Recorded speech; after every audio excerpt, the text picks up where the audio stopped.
Okay, recording has started. Welcome to the March 1 edition of the Manhattan GMAT Study Hall. Today we're going to do sentence correction again, and we're going to focus on the use of the word "and" as a connector.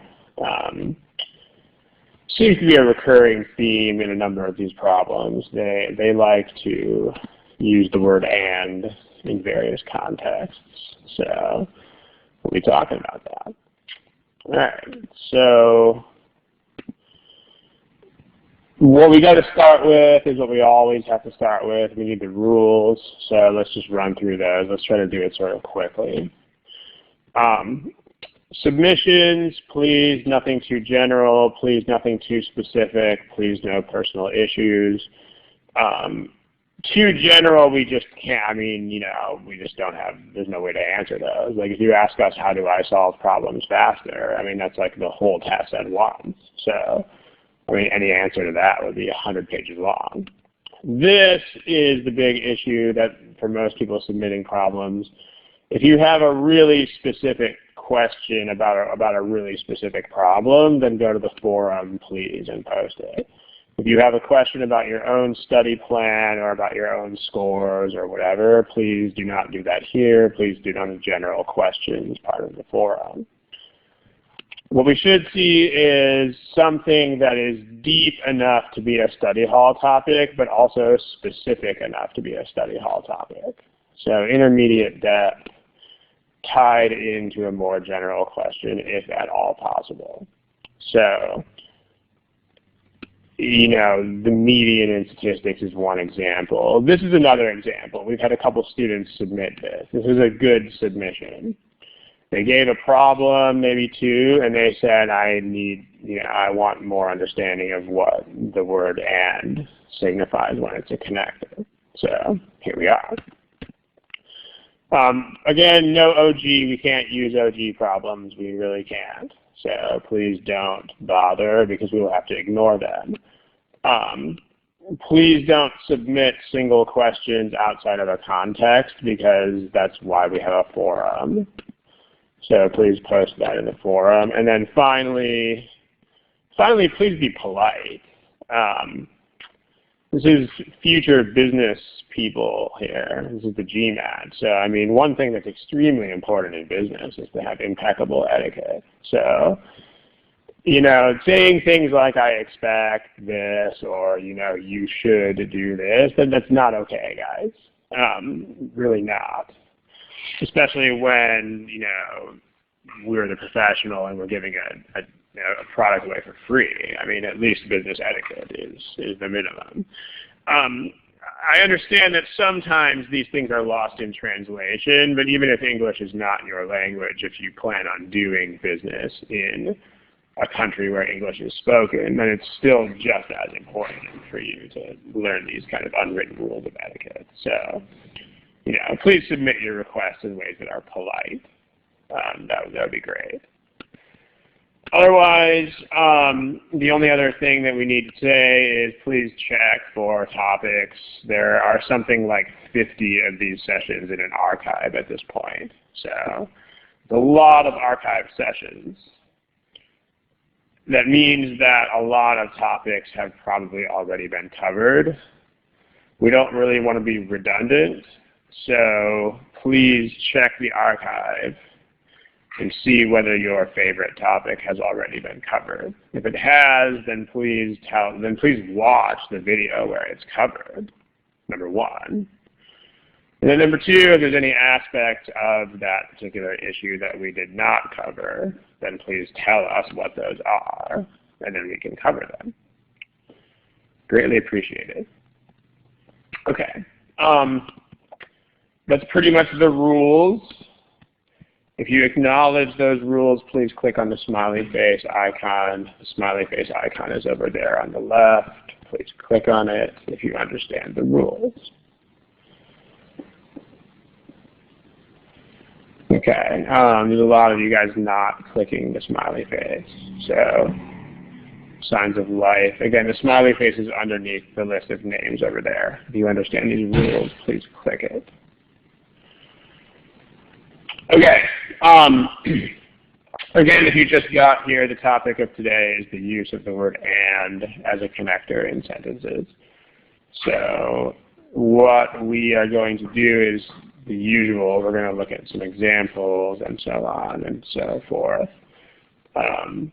When we do examples, please use answer buttons. The answer buttons are about to appear.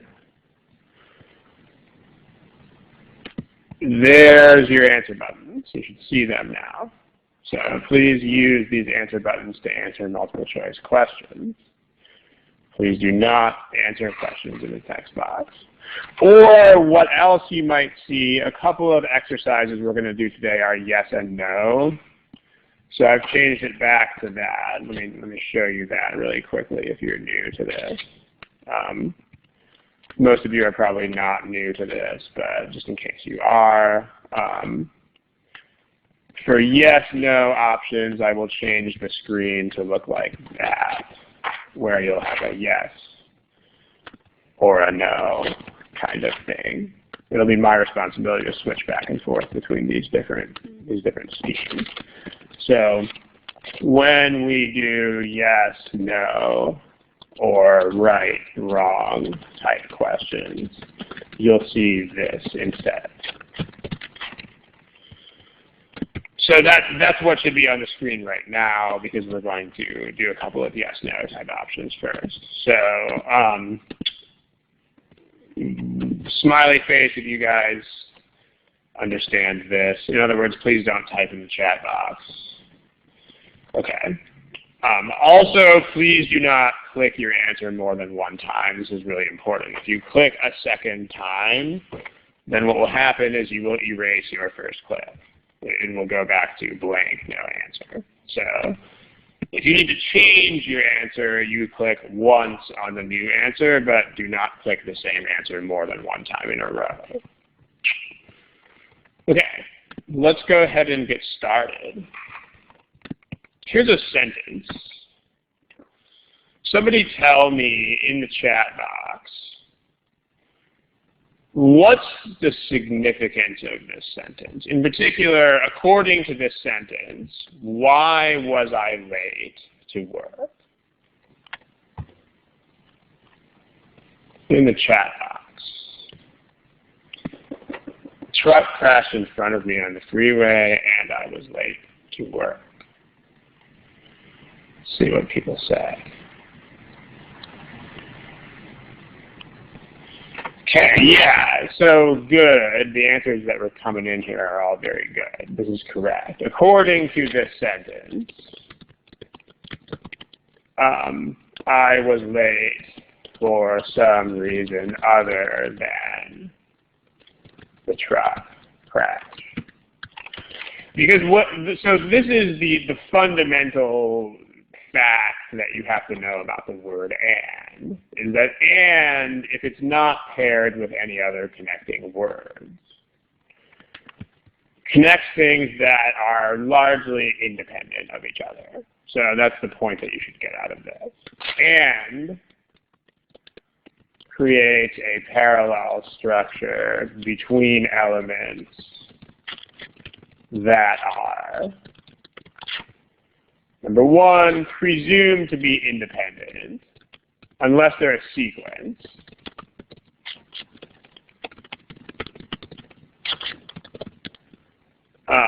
And then equal in priority or importance. And even like you're allowed to use "and" when events are in a sequence, but even if they're in a sequence, there's still kind of this idea that they're kind of things that are independent in sequential order. So if you have, like, here are a couple more examples of this. If you say, I like apples, grapes, and bananas. This is not a sequence. This is three separate foods that I like, presumably with the same priority. So, three separate foods I enjoy. I don't eat a lot of fruit, but it's a sample sentence. Three separate foods that I enjoy with presumably comparable levels of enjoyment. If I say something like, we ate last night, we ate dinner,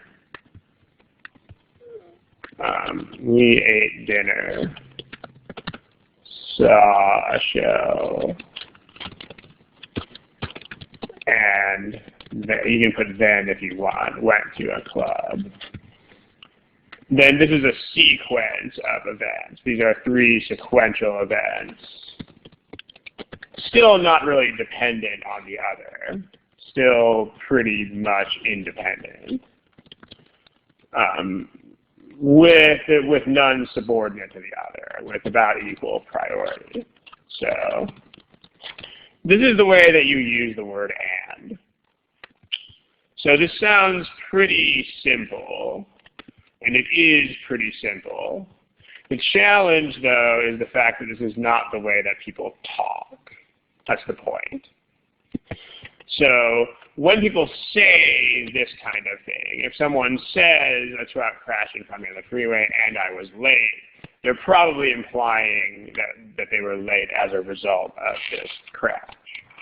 But what you need to know is that when you encounter this kind of thing in a written sentence, then that's absolutely not the case. So smiley face if you guys understand these examples, these preliminary examples. Okay, if you have any questions, feel free to type them in the chat box. Okay, I only saw 4 or 5 smileys, so let's try that again. Please click on the smiley face if this makes sense.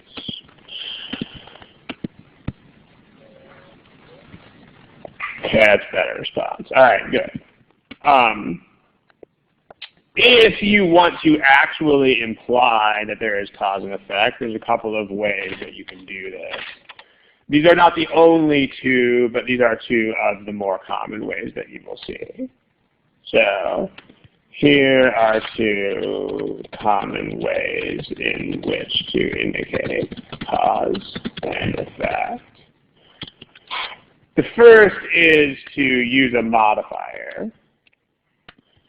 One kind of modifier that's sort of expressly tailored to do that kind of job is this comma ing. This is not the only thing that comma ing does, but one of the important roles of comma ing is to signify a proximate or causal relationship between the main clause and the modifier. So a truck crashed in front of me on the freeway, comma, making me late to work, signifies that the truck, by crashing in front of me, the truck made me late. So that this is actually a cause and effect type of situation. Or you can use and as long as you pair it with another connector that signifies cause and effect. So if you have and thus, or and so, or and consequently, and any of those kinds of things. So then you can do that. So and by itself presumes some sort of independence.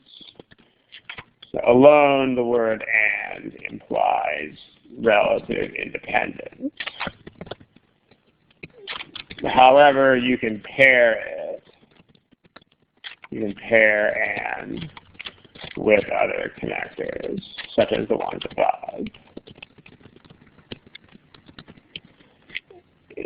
to signify this kind of relationship.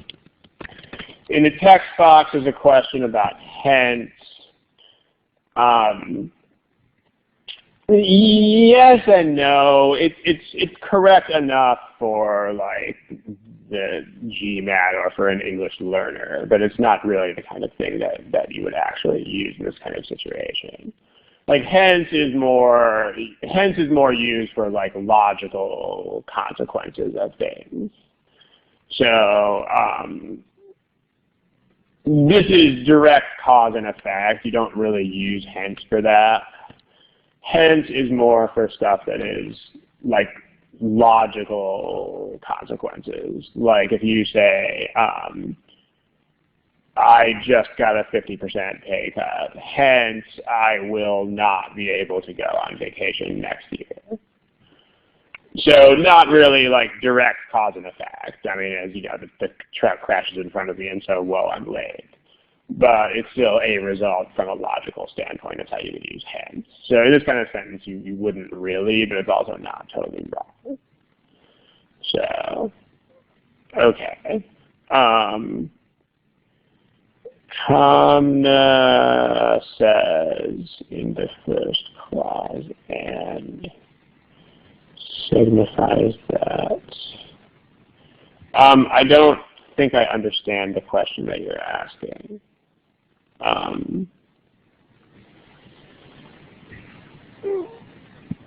don't think I understand the question, Kamna.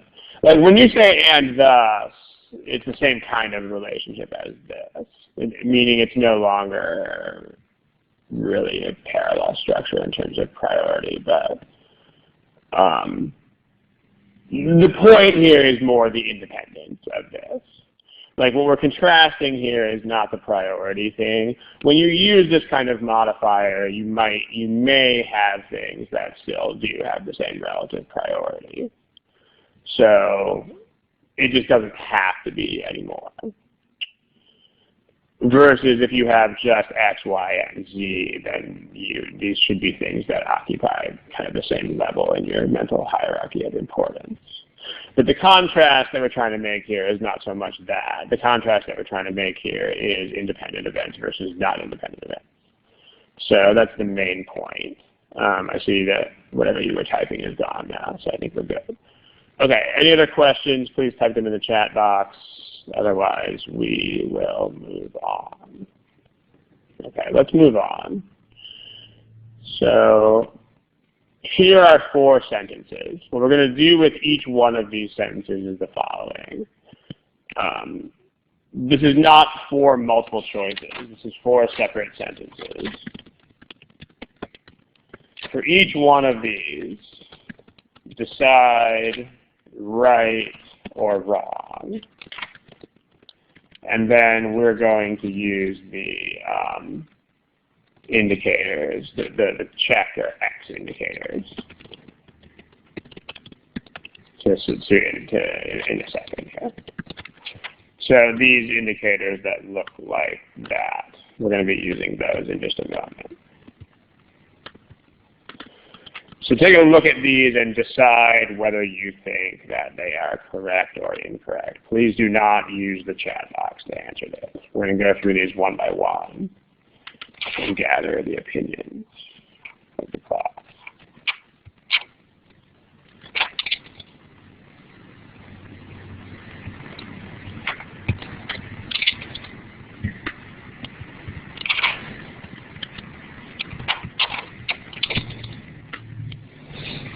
Okay.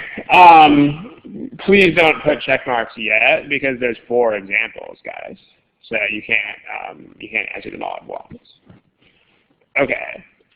Let's do this one at a time. This one. If you think this one is correct, go ahead and click the green check. If you think that it's incorrect, go ahead and click the red X.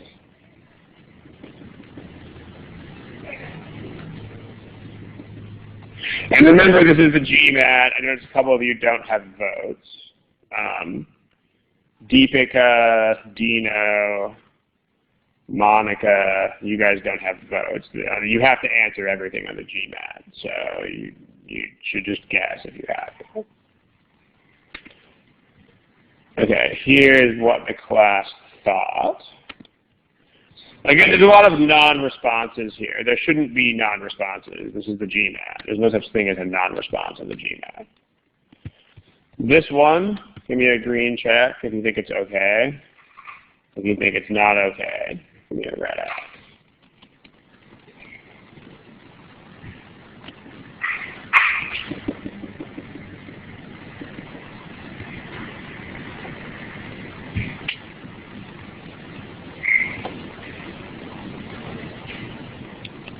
If you are Lanesh or Monica or, yeah, Lanesh or Monica, you got to answer the question. Okay, here's what the class thought. So one of the non-responses is me, and there's a couple other people with technical difficulties. Let me go ahead and kill the non-responses from that. Just a sec here. Okay, so that's your class ratio of rights and wrongs. How about that one? Go ahead and click red X or green check.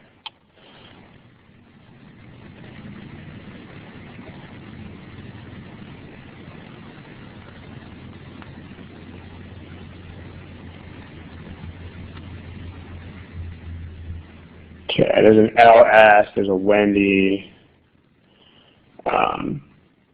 There's a couple people who are away. All right, here's what you guys thought. So overwhelmingly, people are saying that is fine. And then what about this last one? Go ahead and click the green check or red X, please.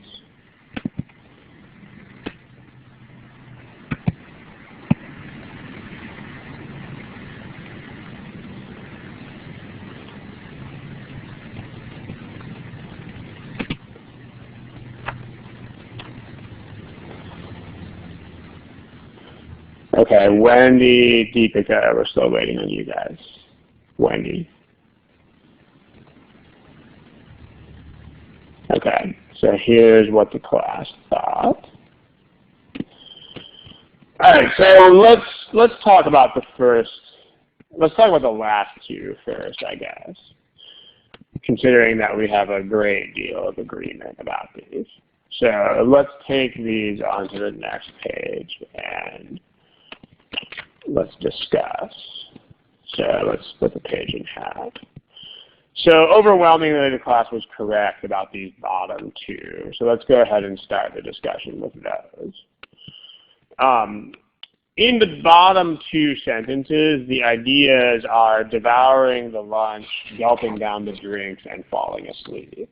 So 3 ideas, 3 actions in this sentence. The first is devouring the lunch. The second is gulping down the drinks. And the third is falling asleep. Somebody tell me something about these 3 actions. I know it's a very vague request, but can somebody characterize those in a way that is important?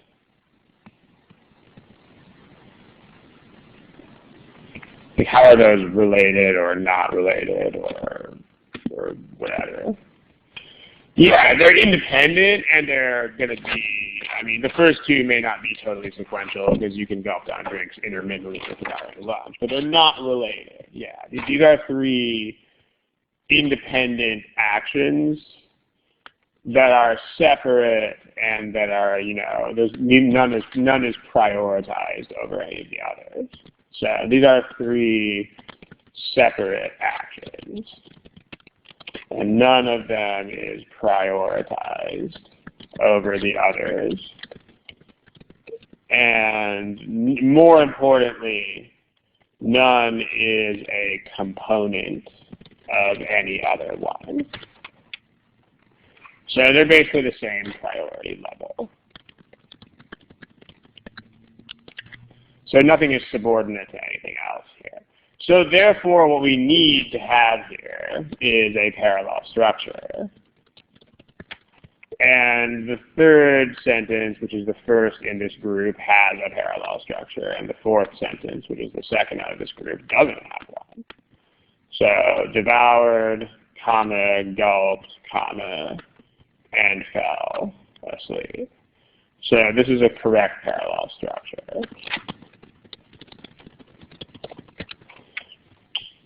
This isn't. I mean, this is written as a modifier, and it shouldn't be.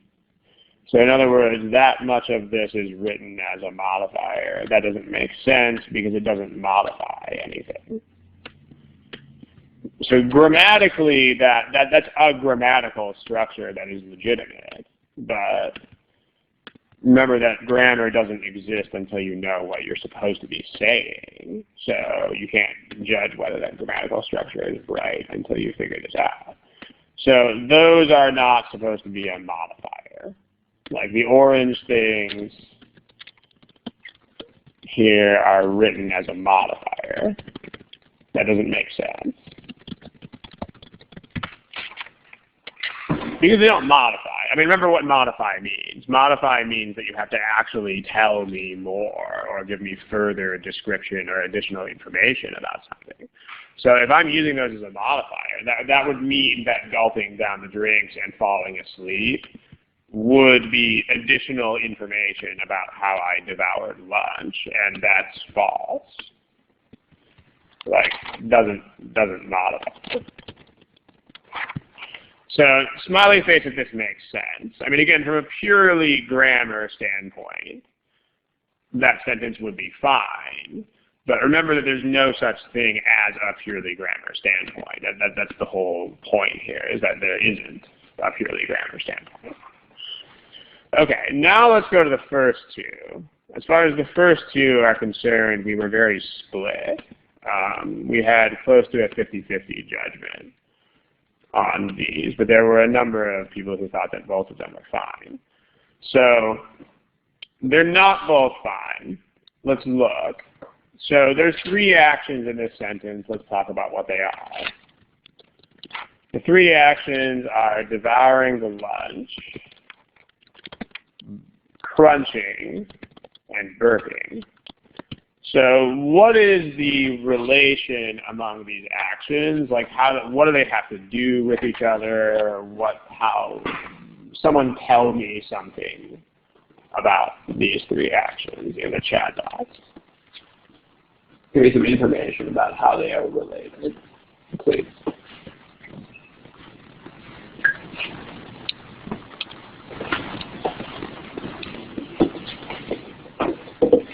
Okay, yeah, a couple people are still typing, so we'll wait a second. Yeah, crunching and burping, this is not three separate actions. Like, crunching and burping is a description of how Ron devoured the lunch. So, I mean, and you do have to use a little bit of common sense when you do this. Like, you can't make objections like, what if that was totally separate crunching? You know, like what if Ron was walking through the snow and his feet were crunching? Well, you can't really do that. And you have to be like, what is the sentence clearly intended to mean if it were delivered to you? And these are descriptions of devouring the lunch. So it doesn't make sense to put these guys in a parallel structure because they're not supposed to be parallel. Like these two are further description of my devouring the lunch. So they should be a modifier. They should not be a parallel structure because it's not X, Y, and Z. It's not let me tell you three different things that I did. It's one thing that I did and let me tell you more about how I did it. So this is a parallel structure, and that's precisely what makes it inappropriate, the first example. It doesn't convey the information that it's supposed to convey. But in this case, you actually want to have a modifier. So the modifier usage here is legitimate because it's actually a modifier. Like if you think about what the sentence is saying, this is further description. These two descriptions are more information. I mean, you know, it's kind of weird to use the word information for something so trivial, but this is more information about that. So it's additional description. So notice again, as usual, the intention is everything. I mean, there's no such thing as grammar alone. Like, you can't judge grammatical structures until you know what message they are supposed to convey or intended to convey. So a very important point. Like, grammar structures work the way they work, but at the end of the day, when you have a grammar structure, it's always going to boil down to, like, this is the kind of structure that you use if your intention is X. And so you do still have to figure out whether the intention is actually X or not. So in the first, okay, there's a question in the box. You cannot, okay, I mean, I'll address this question really quickly, not to get too far off track.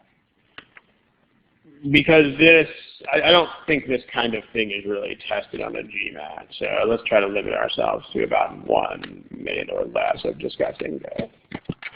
But what's incorrect here is the punctuation, because you can't,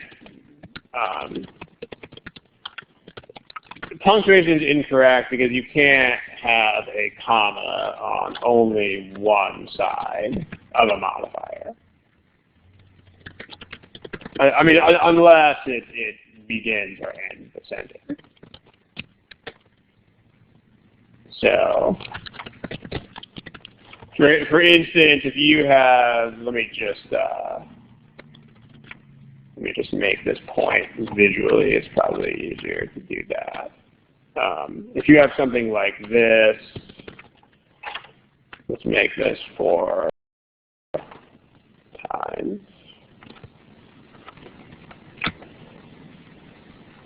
Why is this taking so long? Okay. Let me space these out.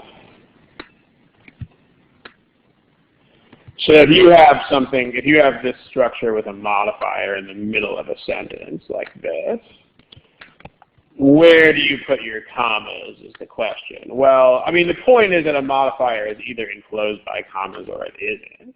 So if you have something like this,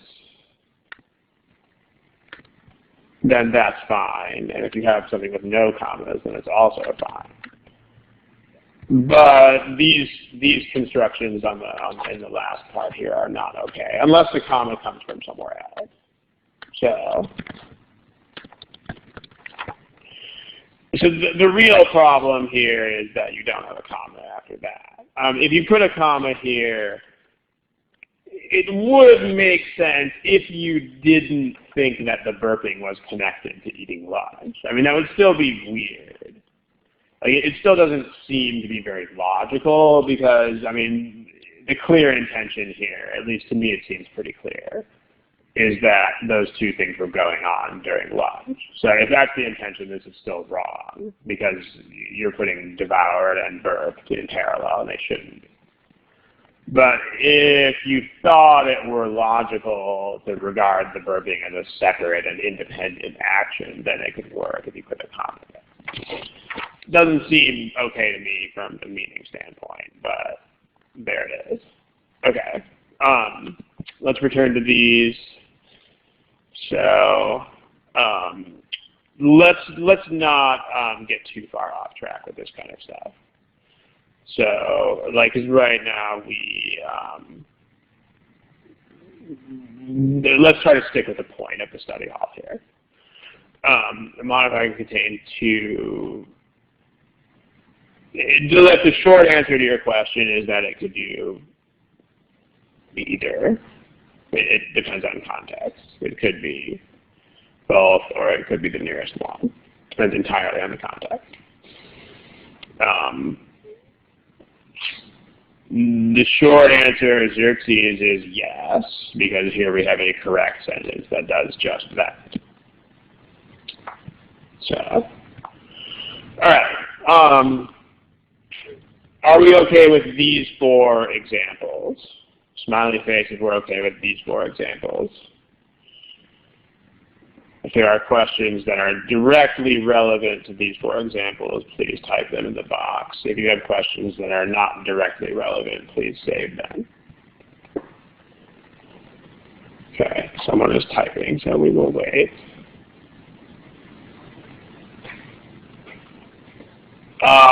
If I don't understand what sentence you're talking about. If you write out the construction that you're saying would be incorrect, I could tell you. In the meantime, let's move on. I mean, actually write out the sentence that you have in mind. I don't want to be connecting dots here. So write the sentence that you think would be incorrect, and I'll tell you whether it's incorrect. But actually write it out.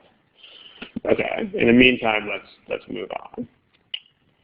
Okay. Remember, guys, when you answer the questions, please answer them with the answer buttons.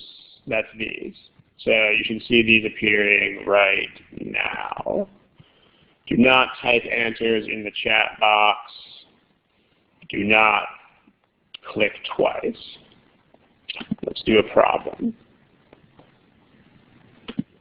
Yeah, Xerxes, that's definitely wrong. That's not a legitimate construction. You can't just slam two verbs together like that. Okay, that's why words like and exist. All right, try that. Remember to please use the answer buttons.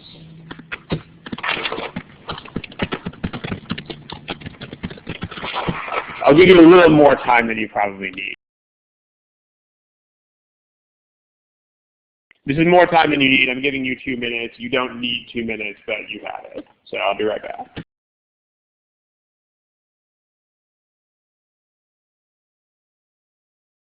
We should definitely be done with this one. Okay, we don't have any non-responsive, so good. Here are your class responses. The one thing listed as a non-response is me. So let's talk about the sentence. I mean, remember that, okay, just to review, what's the very first thing you should find when you read a sentence? And I don't know if find is the right word. What's the very first thing you should get or understand? It should be the meaning of the sentence. What does this sentence mean? Like, what is the intention of the sentence? And remember that you might have to use a fair amount of common sense here. So, like, you do need to reject interpretations that don't really make much sense. So, tell me about these two things. Let's talk about mining heat from the Earth's interior and doing this. Like, someone tell me about those. Notice right now when they're connected by the word and. Let's have a little conversation about that. Does that make sense? Chat box. Does it make sense to put an and there? It doesn't. Let's see if somebody can explain why not.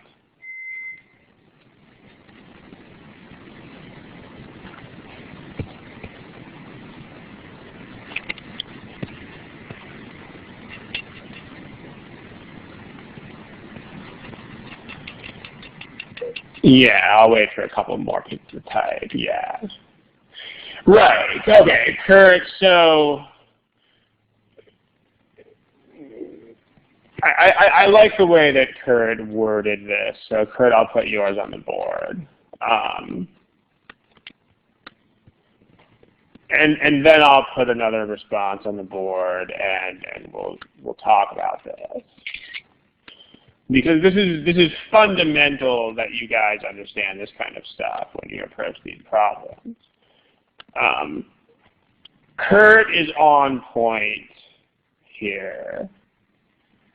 Hold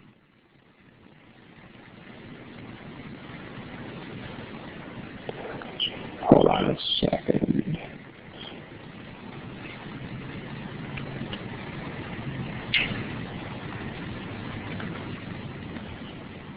Okay. I'm having technical difficulties here. Hold on, sorry.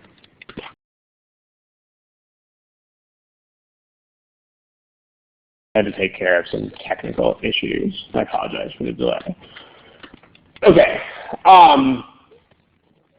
The intention of the sentence, when you read the sentence, you've got to look at this and you have to take into account two things. And those are, number one, plain old common sense or like real world intuition. So, and then number two, the fact that the sentence is a unit. Like, the sentence is a sentence. And it's a unit in the sense that it should convey, like, some sort of unified meaning. So, I mean, you shouldn't have a sentence that winds up being disjointed and disconnected. So when Kurt points out that mining the heat and implies that mining the heat has nothing to do with producing energy. And that's not reasonable given that this is a sentence. Like, when you read this, you have to pick up on the idea that that's the intention of the writer. It's kind of like when you read this. Like, if somebody wrote this to you, where is it? If somebody wrote to you in an email, a truck crashed in front of me on the freeway and I was late to work. Like, the meaning of the word "and" would imply that these were independent, but when you read the email, you would probably say, and by probably I mean definitely, you would read the email and you would say, clearly that's not what the person means. You know, you can't quantify why this is the case. It's not a formula. There's no kind of rule for making this decision. But what you have to be able to do is look at this and say, you know, common sense tells me that even though it's written like this, that's not what it's supposed to mean. What it's supposed to mean is this is why I was late. So, and that's a very important element of reading these sentences, is basically what one might call common sense. So for the same reason, it's exactly the same kind of thing. If you say a truck crashed and I was late to work, those are not really, the sentence wouldn't be a sentence if those were separate. So same sort of thing here. It doesn't make sense to present this in this sort of way if these were separate actions, because, you know, it would be a nonsensical sentence. You know, especially given that they go on to talk about consequences of this kind of thing. If these were separate, it just wouldn't make any sense. So when you see this, you have to grasp that. You have to grasp that there is an intended message, which may or may not be what the sentence currently says. And you have to understand that that's this isn't, at the end of the day, the second interpretation is not the common sense interpretation of those words. So, like, think about the sentence involving, think about the sentence with the freeway. I mean, you could, you know, from a cold logical standpoint, you could say that is, you know, oh, those were two bad things that happened to me on that day. But that's not what the person would mean. So, and this is not something that you can, there's no formulaic way to figure this out, but Kurt is right. You need, and a lot of other people in the chat box are also right. You need to pick up on this meaning. So, you know, there's a human reasoning element here. And it's not something that you can boil down to any sort of rules. So, you don't want and that is A and B are therefore gone. So that's it for this theme. I also want to note that you can actually solve this entire problem by the use of parallelism. So let's just quickly touch on that. We can solve this entire problem by using parallelism. Because generating electricity and heating factories are parallel ideas. Like, there are two separate and equal priority consequences, which are heating and generating electricity and heating homes. So those need to be parallel. Let's see how well these sentences do in the parallel department. So the ones that are left, generating and to heat, that's not okay. For generating and for heating, that's parallel. For generation, but then and heat. So this would be a verb and this would not be a verb. That's not okay. So for electricity to be generated and to heat, definitely inferior to D. And these are also not written the same way either. Like if this is efficient generation of electricity, then it should be heating of homes and factories. So let's type that out. Efficient generation of electricity, that would go with heating of homes. Versus if it's just heating factories and homes, then that should go with generating electricity. You just have to write these in the same way. So the only choice that actually writes these things in a way that's parallel is D. So it turns out you don't even really need the and here, but it's another consideration that is helpful. Any other questions about this problem? And I mean, do you note the importance of being able to look at this and say, what would an average person be trying to convey to me in this sentence? Because that's where you have to get the meaning from. You can't pull out any meaning that is logically sound, like from a pure math logic standpoint. Any questions?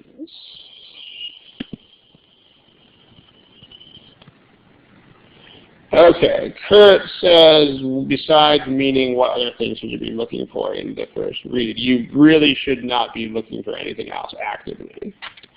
I mean, it's very, very important to read quickly and get what the meaning is, and then use splits in the choices to think about other stuff. So here's the question that Kurt asks.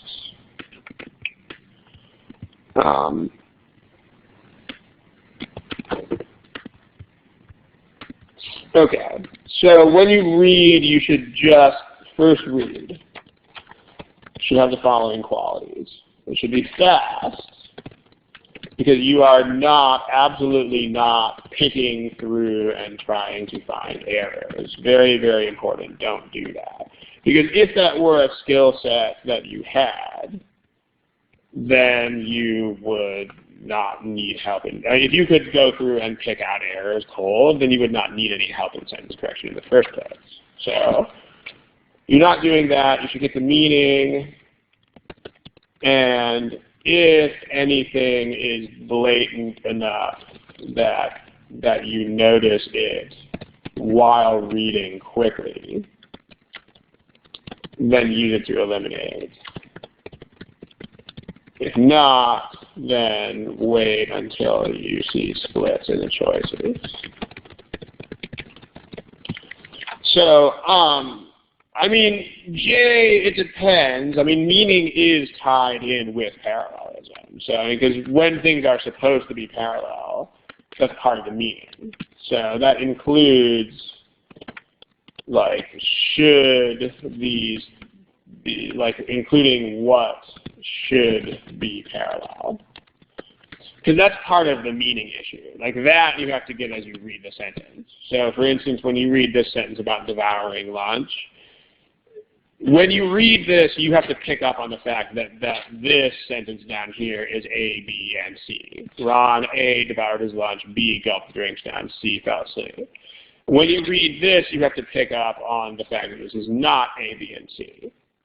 So like you're not really looking for grammatical parallelism, but what you're looking for is like, oh, this is three things, and so I know from the meaning that this has to be parallel. And by the same token, this has to not be parallel. So, but basically it's a subdivision of looking for what a sentence means. All right, there's one more question being typed. Let's really try to move on here soon, but let's see what this question is.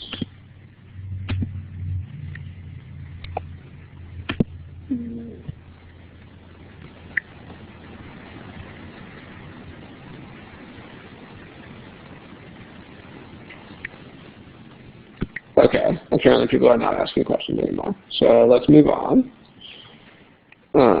Let's go to this problem. Clear your answers. Please use the answer buttons. Give you more time than you need.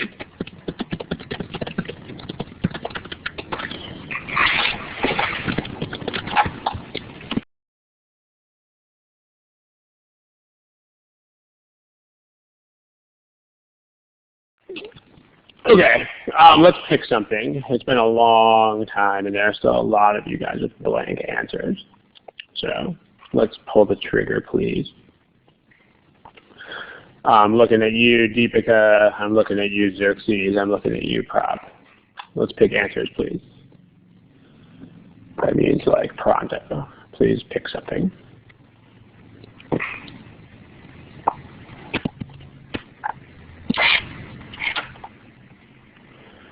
Okay, last call, Deepika, Xerxes. Remember that you cannot leave questions blank on this exam, so. Okay. Deepika is terminally shy today. Let's post your statistics. Okay, here's what you guys picked. Let's look at this issue of and again. But first let's run through and get what do we mean. So what is the relationship between this blue part and this reddish part? What's the relationship? Go ahead and tell me in the text box, please.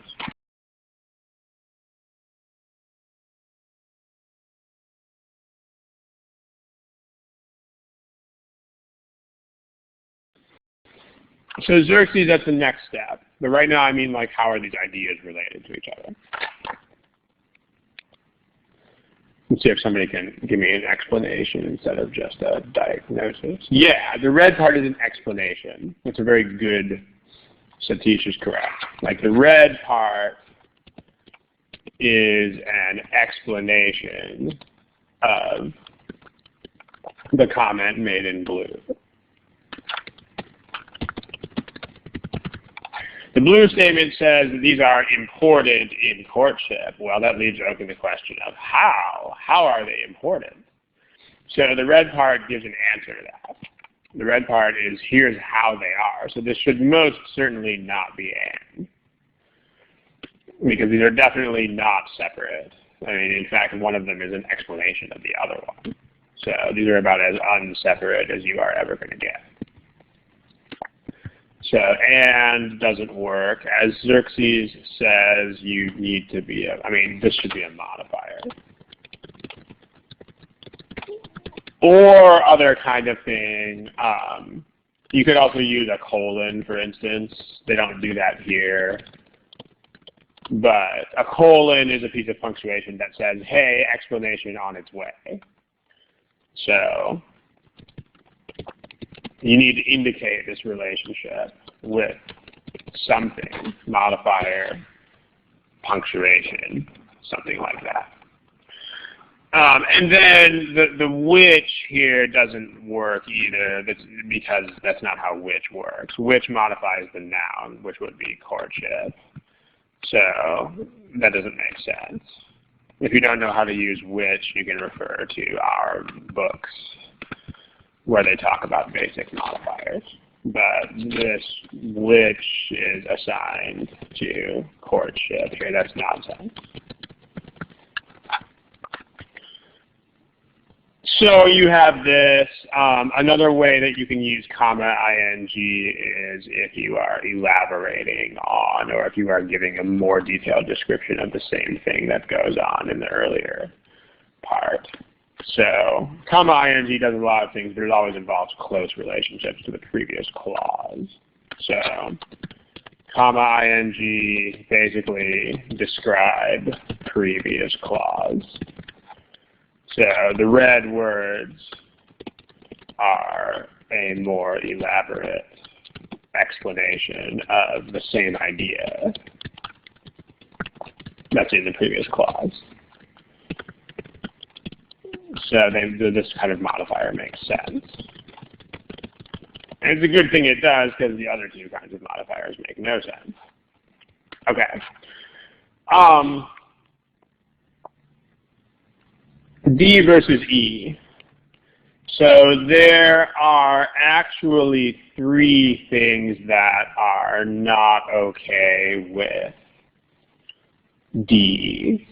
Two of them are idioms, so I'll just throw those at you really quick, because idioms are only marginally important in the modern version of the GMAT. But like assisting X to verb is not idiomatic.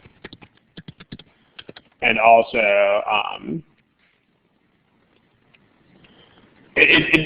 not only is it not idiomatic, but it's also not the right idea,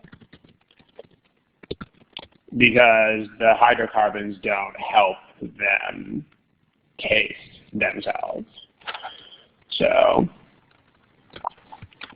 if assist them to do this was an idiom, which it's not anyway, it would mean they help the flies do this, which is also the wrong meaning. Like, you have flies that taste them, and hydrocarbons help those flies do this.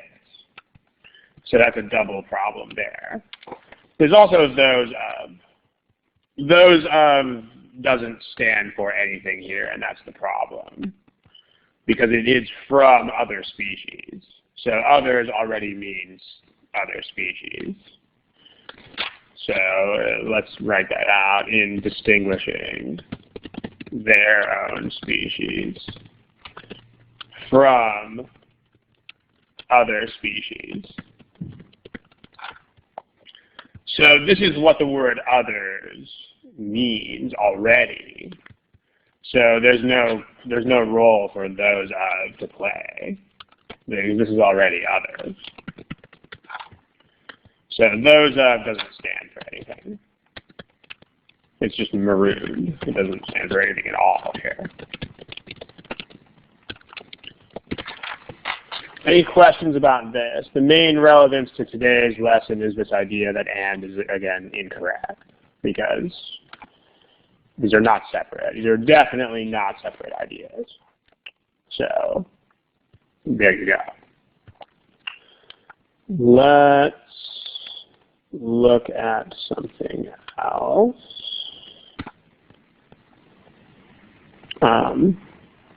Someone's typing a question. Let's wait and see what that question is. Hopefully it won't take too long.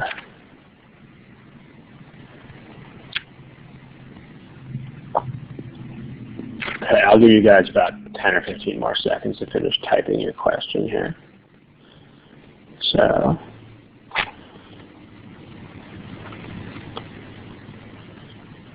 okay, yeah, that's what comma INGs generally do. They modify the whole idea of the preceding clause. So this is not an exception to anything. So the short answer is yes. Let's look at this example here. This one is apparently one of the problems that's in GMAT Prep and the official guide. So go for it.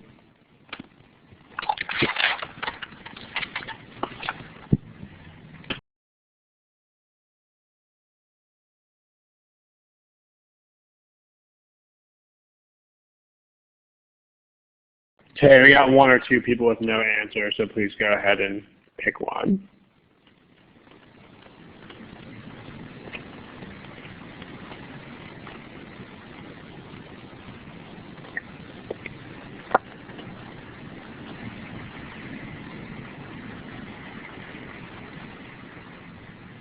Okay, here are your class statistics. Let's look. So this one was very nicely done. So first I want to point out that you can actually solve the whole problem with simple parallelism again. So let's just do that really quickly and then let's talk about and. So, but you can actually solve this whole thing with basic parallelism. So the second clause has either blank or blank. So if we call this x and we call this y, then x and y have to match. So, I mean, you can actually use that to solve the whole big thing. So let's take a look. In A, the part that's labeled is, it's the words that are after either and the words that are after or. Like, there's absolutely no ambiguity about this. Like, you need the words that are following those signals. So the words that precede those signals don't make any difference. So, if there's any questions about this, you should see the May 13th, 2010 study hall if you have any questions on that kind of thing. So in choice A, the words after either are from the sandstone,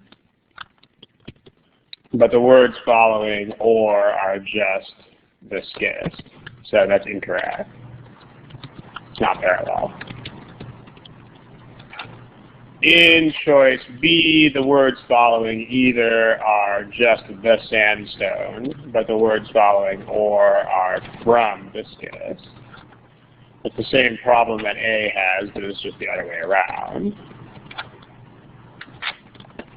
C, the words following either are fashioned from,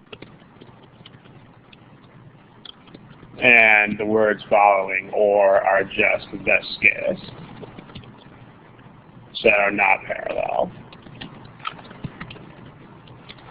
In D, the words following either are fashioned from again, but the words following or are just from the schist.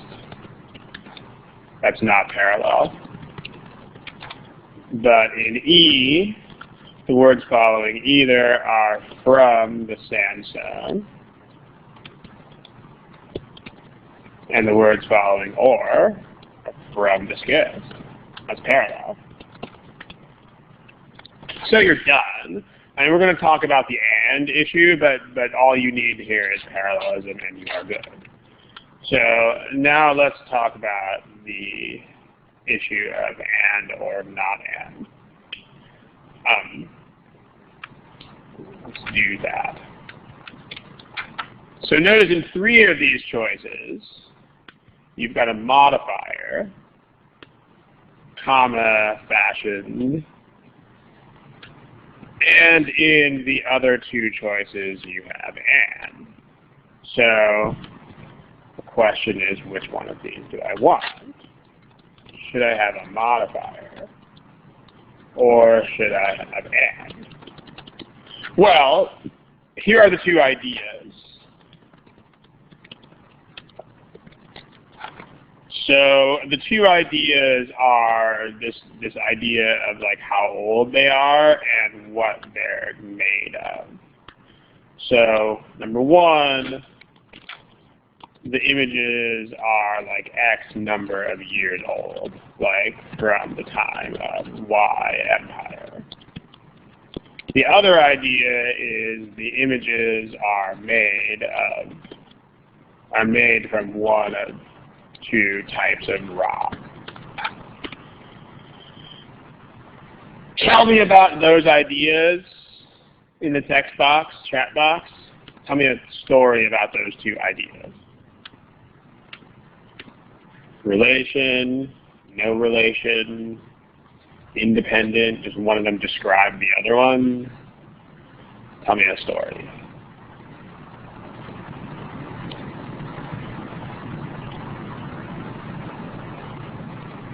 People are shy today. Tell me about these two blue ideas.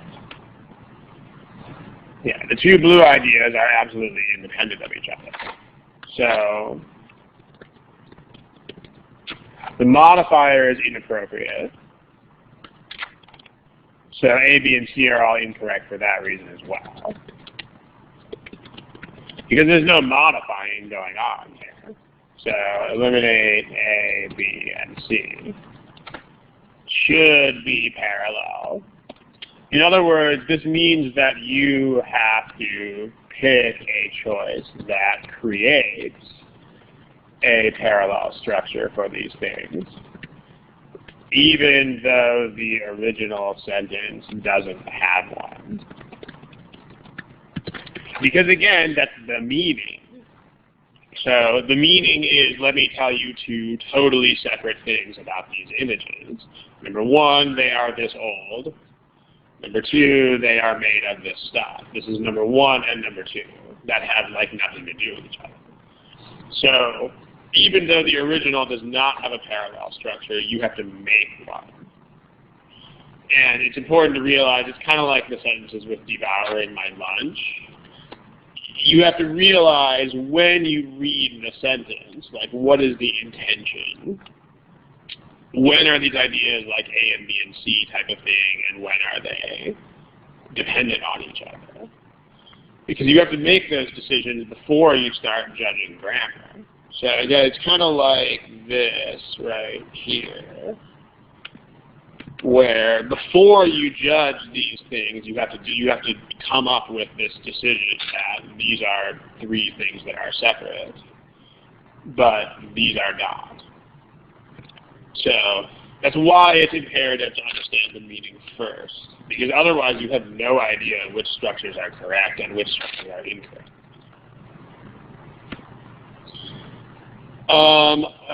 Xerxes, I forget what an appositive is. In general, I'm not really good with grammar terms. I actually don't remember what that means. But I don't think anything, these things are participles. So there's nothing here that, I don't remember what an appositive is, but these are not appositives, whatever it is. Because these are participles. Oh, if you learned it from my site, what I do if I need to explain something is I Google it and I write about it and then I kind of forget it again. Like I don't remember names at all. So, because you don't need to know names to judge these things. So, if I ever use a name like that, I can guarantee you that I just looked it up like 5 seconds before that. But these are not that. Like these are actually what are called past participles. So I think you're barking up a different tree there. Let's try to get to at least one more example and then see how we're looking at time here. Let's try this one.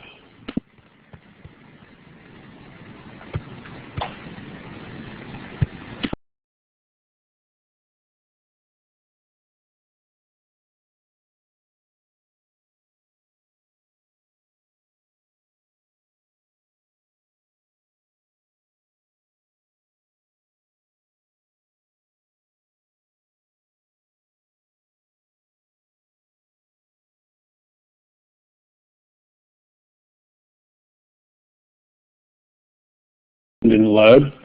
Okay, question is there.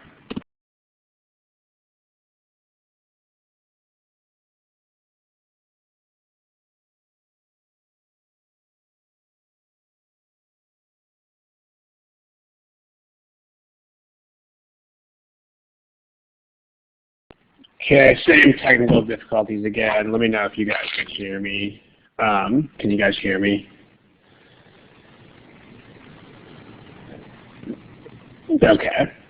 I got logged out for a moment there. I apologize for that. Okay. So let's put your statistics on the board here. Here are your results. So we have a lot of B here, and that's a good thing. Let's look at the AND. Again, we have an AND here, and we have a modifier. So an array of modifiers here. But let's look at these two ideas again. So what are the two ideas that are connected? Well, it's two things that the programs let families do. So it lets them, number one thing that it lets them do is be able to move into new housing.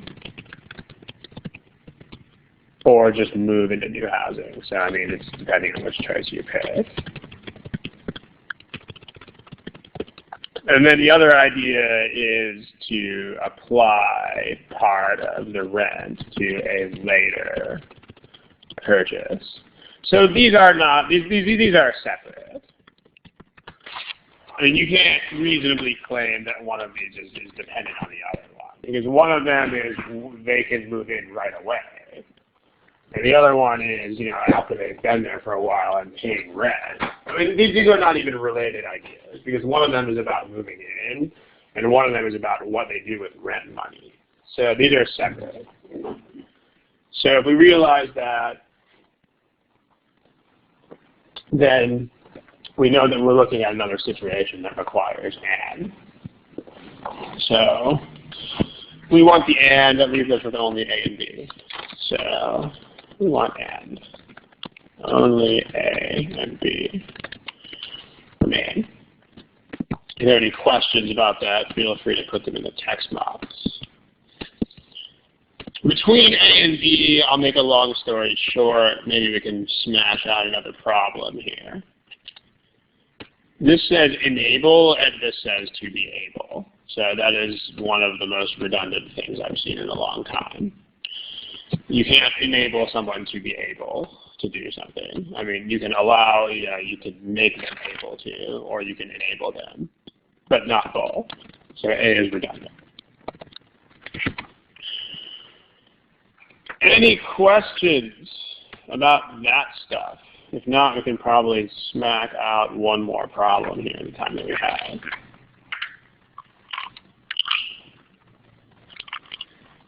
Any questions? Nobody has questions? Okay. Let's go ahead and try to bang out one more problem here then. Let me find one for you guys. How about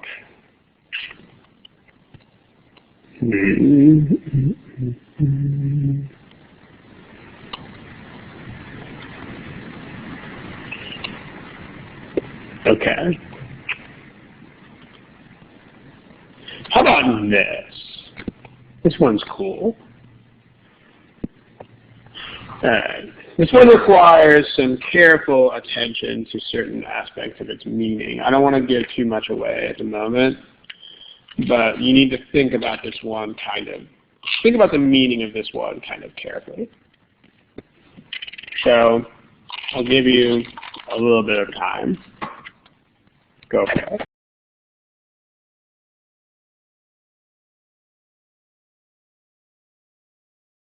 A couple of you are without answers, so please pick something. Thank you.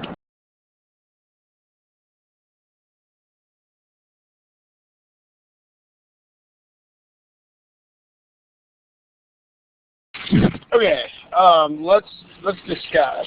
I'll go ahead and put your statistics up there on the board, and then we will have a little chat here. Here are your statistics. There you go. So there's more different opinions, I guess I would say, on this one, but let's talk.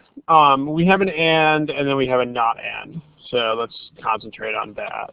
These are modifiers, and these are not modifiers. So let's talk about this. The meaning of the sentence here. We have two things that we're connecting. We're connecting, number one, it will publish the books. And then number two, sell the books. So will it publish in order to sell? In other words, these are not independent. So you would want to use a modifier. Or are they going to publish and also sell? In other words, viewed as independent. So you would just not use a modifier and you would use a parallel structure. In this case, for once, this is honestly a good question. This is like, which one of these should we use? This is not obvious this time. So, does anybody have any insight into this?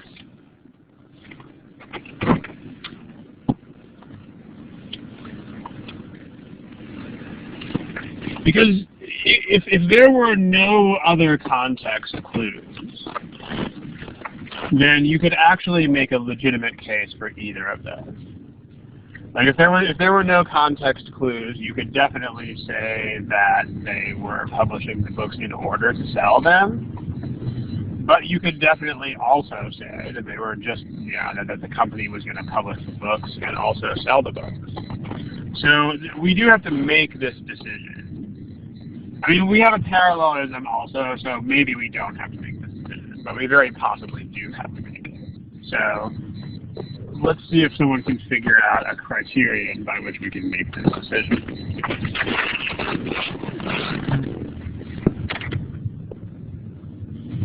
Chat box. Any ideas? Here's a hint. Look at the other context in the sentence. Like it matters what the rest of the words are. Jay, tell me about that. Like what in the rest of the sentence makes that true? I mean, you're correct, but we need something more. Because this is not so much common sense. Like this could be either. Because if I say that a company publishes books and also sells them, then that is totally legit. But if I say a book publishes books in order to sell them, then that's also legit. It just depends on what the company means. So copies that can be printed upon purchase, not really, because that's what the consumer does. So that's not really relevant.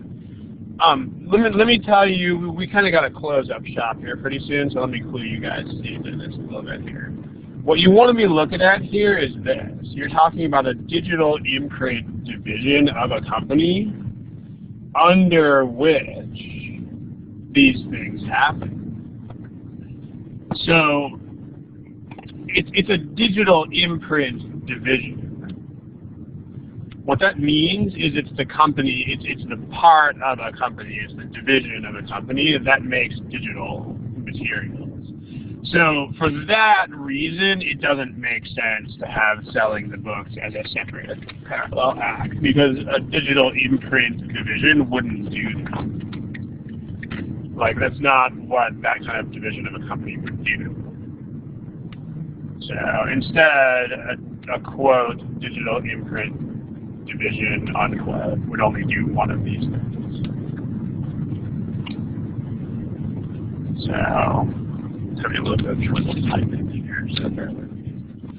A digital imprint division would not do both.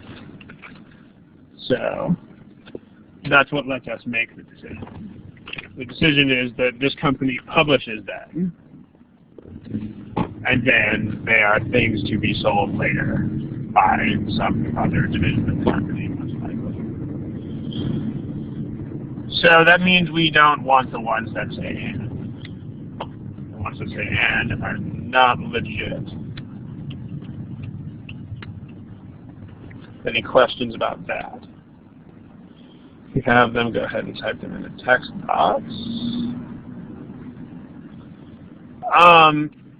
Prab says this. Prab says, I am confused between these. You would probably be confused because those are not actual structures. Can anybody answer Prab here? Can anybody explain to Prab here what are the actual structures that you're actually looking at? Like either as and as either are not actual structures. What are the actual structures? Can anybody explain to Mr. Prab? Yeah, it's just either X or Y again. It's kind of like our problem here about the images in India. So it's the same sort of thing. It's just either X or Y. And X and Y have to match. So this is the same idea. So let's put that on the board here. Right there. There's no such thing as either as. Like you're dividing these things up in ways that it just doesn't make sense to do. So this is why, I mean, people, this is what happens. I mean, my kind of amateur diagnosis of this situation here is that you're trying to learn way too many little things. Because this is one of the most fundamental things that you can learn. It's parallelism. So if you're thinking that either as and as either are actually structures that exist, that indicates that the way you're learning about this stuff doesn't make sense. Like it's indicating that you are actually thinking that sentence correction is like 95,000 little structures. And it's not. It's a relatively small number of large themes. And one of those really large themes is parallelism. So you have to be able to recognize these kinds of basic structures where they occur. If you don't, then, like if you're asking questions like this, what that means is that the focus of your studying is not right. Like it means that you, instead of trying to learn themes, it means you think you have to learn like 100,000 small things. And if that's your approach, then you're going to find sentence correction very, very hard. I mean, it's just either X or Y again. And you're just playing a matching game. So let's see what happens with the matching game here. Well, in A, this is just electronic books. And that's downloadable copies, so A is parallel. In B, this is as electronic books, and this is just downloadable copies, so B is not parallel. We've already eliminated the other choices, but let's see how they do. Either is followed by electronic books, or is followed by as downloadable copies. That's incorrect. It's not parallel.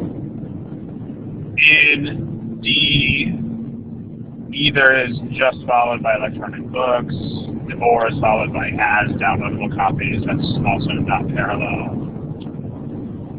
And in E, either is followed by books, or is followed by downloadable copies, so we're fine. So only A and E are parallel in this case. And E we've eliminated already because it uses and where it's not supposed to. So only A and E are parallel. So that's a I just misspelled parallel. Way to go, dyslexia. This is a very, very big deal if you are not seeing basic parallelism and you are seeing it as this kind of thing instead. Like that means that you actually have to change up the entire way that you think about studying sentence correction. Because sentence correction is not 90,000 small things. It's a few major themes. Can you have either as X or as Y? Yeah, you can, definitely. I mean, as long as they match, then, and as long as it fits into the rest of the sentence, then yes. Yes, you can. Okay. It's basically quitting time, but if anybody has any quick questions, it's a lot of words starting with Q at once. Quitting, quick questions. It's basically quitting time, but if you have any quick questions, feel free to ask about this problem. Otherwise, we are going to wrap this session up. So,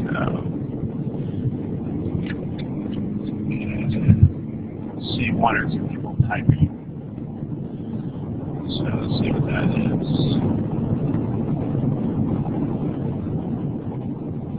If you don't have questions, thank you very much for attending, and I hope to see you again in the following edition. But I mind recapping again why we ruled out and. Yeah, it's a theme we've been talking about in this lesson. I mean, and would imply separate tasks. So, like, and would imply the second of these. And would imply that these are separate independent tasks.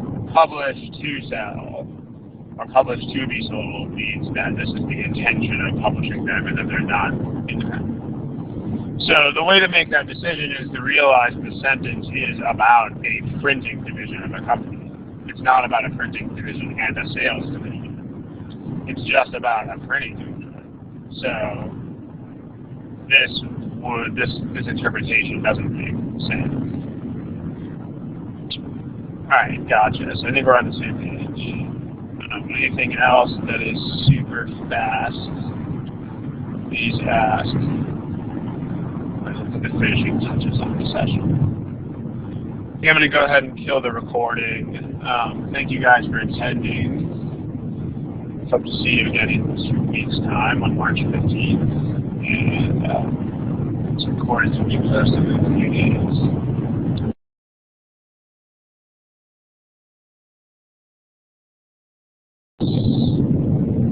Alright guys, that's it. I'm going to turn off the recording.